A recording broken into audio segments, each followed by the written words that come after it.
Hello everyone, welcome back to the channel.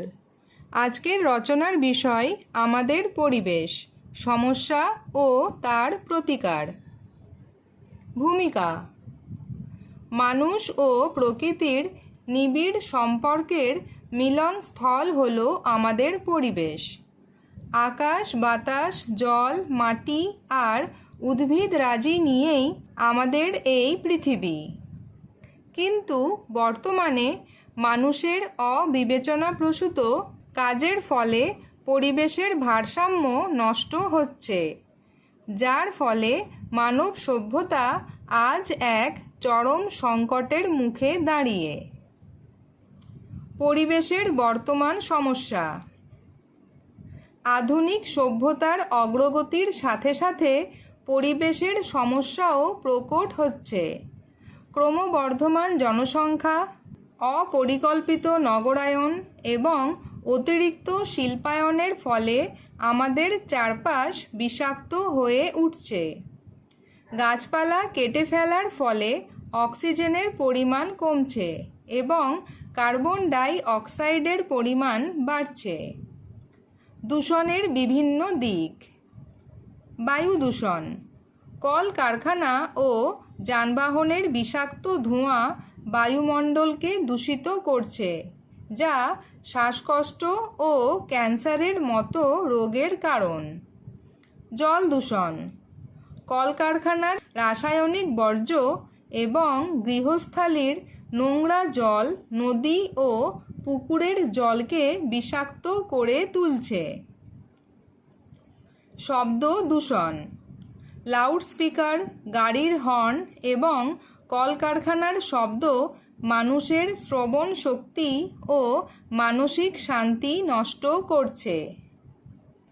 মাটি দূষণ: plastic এবং অতিরিক্ত রাসায়নিক সারের ব্যবহারের ফলে মাটির উর্বরতা শক্তি কমে যাচ্ছে।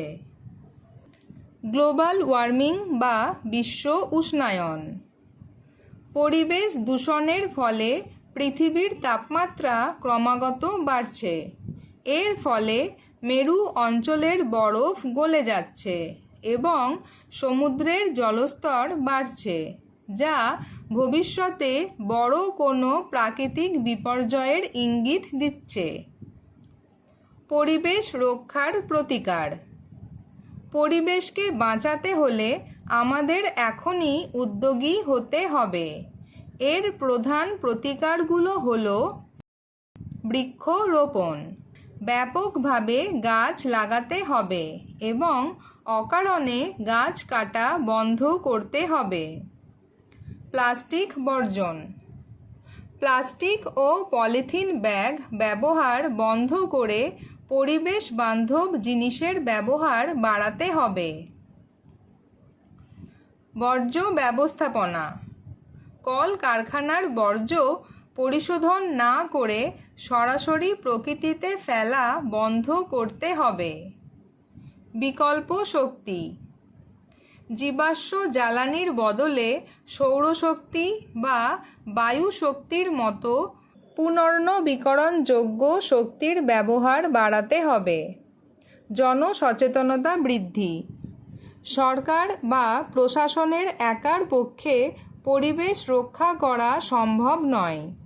সাধারণ মানুষকে সচেতন হতে হবে। পরিবেশ রক্ষার প্রয়োজনীয়তা সম্পর্কে প্রচার চালাতে হবে এবং পরিবেশ সংক্রান্ত আইন কঠোরভাবে পালন করতে হবে। উপসংহার: পৃথিবী আমাদের একমাত্র বাসস্থান। পরিবেশ যদি না বাঁচে তবে মানুষও বাঁচবে না। সুন্দর ও সুস্থ আগামীর জন্য আমাদের প্রত্যেককে প্রতিজ্ঞাবদ্ধ হতে হবে। একটি গাছ কাটা মানে একটি প্রাণ ধ্বংস করা। এই সত্যটি হৃদয়ে ধারণ করে আমাদের এগিয়ে যেতে হবে।